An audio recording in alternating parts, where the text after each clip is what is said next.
Saludo a Luciana Vázquez, quien es periodista, editora y autora de La Educación de los que influyen, entre otras publicaciones. Hola Luciana, ¿cómo te va? Buen día. ¿Qué tal? Buen día, ¿cómo están ustedes? Gracias por atendernos, Luciana. Vos sabés que aquí en Corrientes está terminando lo que tiene que ver con las vacaciones. Y bueno, hoy es el día clave, determinante y de crisis en horas de la tarde-noche. ¿Por qué? Porque la mayoría de los casos, los que somos padres, entramos a ver no solamente la ropa, sino entrar a ver las carpetas, acomodarnos y a decir, bueno, chicos, mañana arrancan nuevamente, bueno, algunos, porque hay otros que en realidad arrancan el miércoles por el tema de las previas, pero eso es otra cuestión. ¿Aprenden algo los chicos? Porque cuando vos le entras a preguntar en las vacaciones, ¿cómo quedan en las vacaciones? Digo, porque muchas veces después en las vacaciones como que los chicos entran en un estado total de bajé la persiana plenamente. ¿Qué pasa en estos 15 días? Ya, vos sabés que hay todo un campo de la investigación educativa, de la sociología de la educación, que estudia particularmente el fenómeno de las vacaciones, que se llama el gap de aprendizaje estacional, o sea, la brecha de aprendizaje estacional porque sucede con cada estación de vacaciones, tanto en verano como en invierno. Esto se estudia en distintos países del mundo y la conclusión, hay un investigador específicamente que estudió mucho este tema, que se llama Carl Alexander en Estados Unidos, y la evidencia demuestra que cada vacación de verano, sobre todo que son las más largas, le implica a los chicos una pérdida de aprendizaje de un mes de escolaridad. Un mes entero, y eso es proporcional a la cantidad de vacaciones que se toman. Los 15 días de julio representan proporcionalmente una pérdida menor, pero representan una pérdida.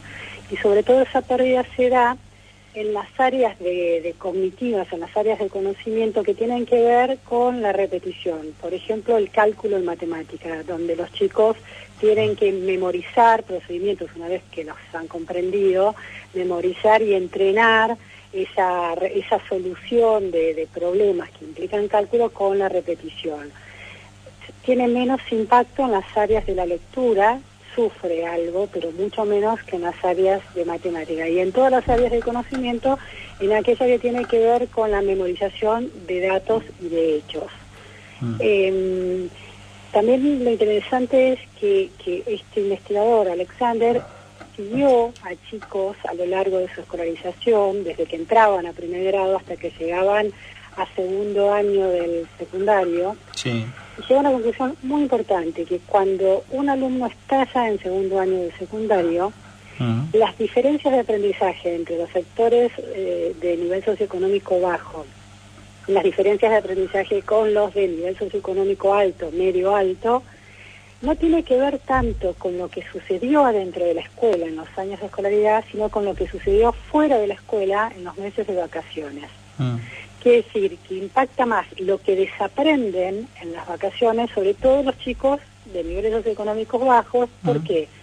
Porque sus familias están más desprovistas de bienes culturales, de libros, del hábito de ver buenas cosas en la computadora, si es que tienen computadora, o en la televisión, si es que tienen televisión, o con la presencia de padres que están todo el día fuera de la casa y no pueden mantener un diálogo enriquecedor con sus hijos a lo largo del día. Entonces, cuando se entra en receso escolar, no importa si en vacaciones de julio o en vacaciones de verano, quienes quedan más desprovistos de hábitos culturales, productivos en términos cognitivos, son por supuesto los chicos de niveles socioeconómico bajos. Así que uno de los grandes temas que enfrentan los sistemas educativos es cómo continuar cierta rutina, no escolar, sino cognitiva, cierta dieta, digamos, cognitiva, en los meses en que la escuela, que es una especie de club cognitivo, la escuela también, uno lo puede pensar así, o de lugar donde se alimenta cognitivamente el cerebro. ¿Qué pasa? ¿Cómo seguir alimentando ese cerebro durante los meses en que ese club está cerrado? Claro, claro. Y la mejor forma de alimentarlo siempre es a través de distintos elementos culturales. Sí, bueno, eso es todo un debate, ¿no? Porque la mera presencia de libros en la casa no alcanza. Si los chicos, eso también está muy estudiado. Un lector se hace, la práctica de lectura en unas casas se instala simplemente porque hay bibliotecas Y no, lo que muestra la evidencia es que si los chicos no ven a sus padres leyendo, el hábito de la lectura no se instala en el hogar. Si, por más que tengas un cuarto destinado a la biblioteca, si nadie la usa, si los chicos no ven a sus padres sentando con frecuencia esa biblioteca, tomando libros y llegando a ese estado de concentración, de casi trance que implica la lectura placentera y la lectura más allá de la obligación escolar, los chicos no desarrollan el hábito de la lectura o no lo desarrollan tanto como para promover o como para motivar la lectura. Entonces, por un lado está, sí, que dentro de un hogar los hábitos culturales sean hábitos reales, es decir, claro, no haya simplemente objetos culturales ahí depositados pero inertes, sino estén integrados en la vida de las familias. Y por otro lado está que hay, que como te contaba, sí, hay aprendizajes como los matemáticos, en ciertas áreas de las matemáticas, que si no se entrenan y digo entrenan a propósito, si no se entrenan de una manera mucho más direccionada, no se pierden. Es como si el músculo, es como un deportista que si no entrena el músculo específicamente, aunque vea mucho fútbol y vea mucho tenis y salga a caminar, pero si no hace lo específico, ese músculo se va perdiendo. Esto es un poco lo mismo. Ahora, ¿se tienen que sentar los chicos en vacaciones a hacer cuentas?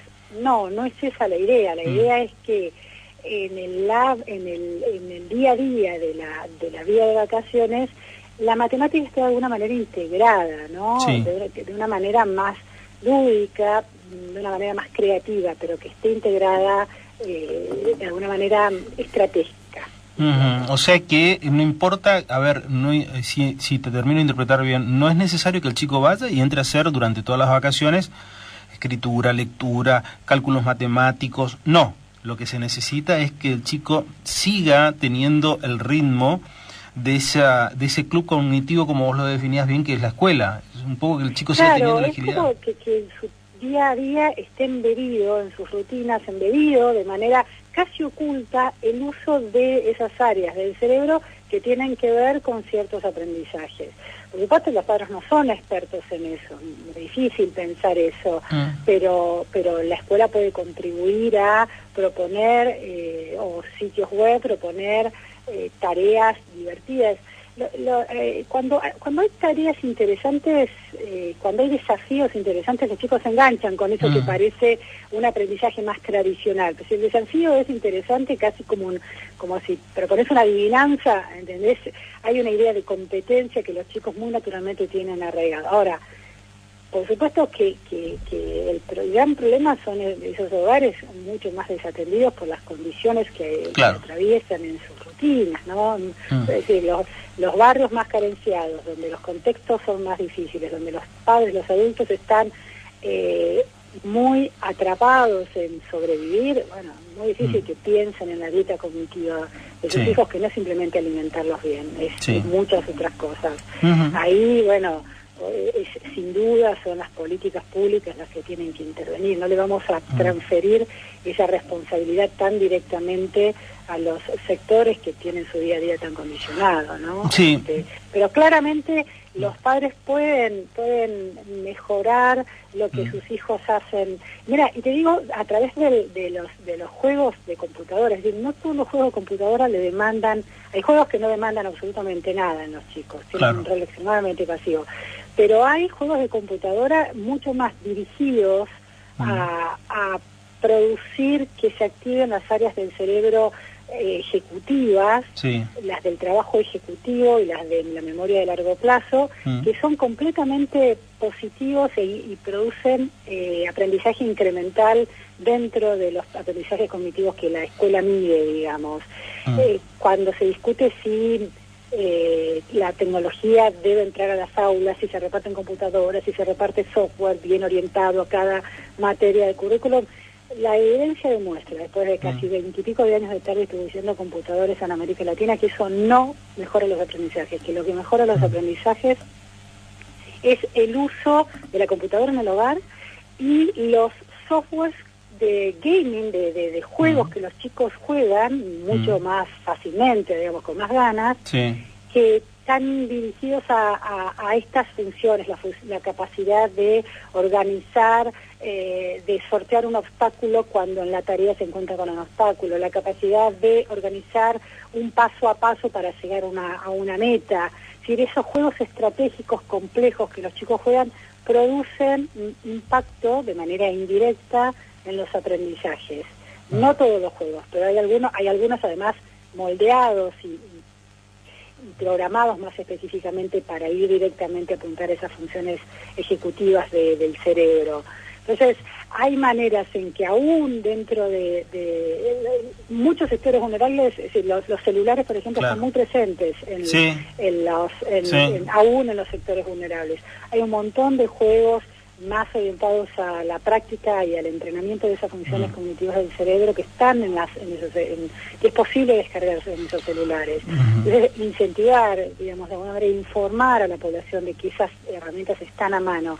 Eso digamos, es una distribución más equitativa de la oportunidad cognitiva. Luciana, vos sabés que en el hábito del periodista que siempre busca un título, yo si tuviera que hacer algún tipo de título de esto y de lo que es mi experiencia de padre, mirando las distintas edades de mis hijos, pero comparativamente con sus compañeros de colegios, te hablo de chicos de 16, 12 y 3, la clave son los padres en toda esta historia.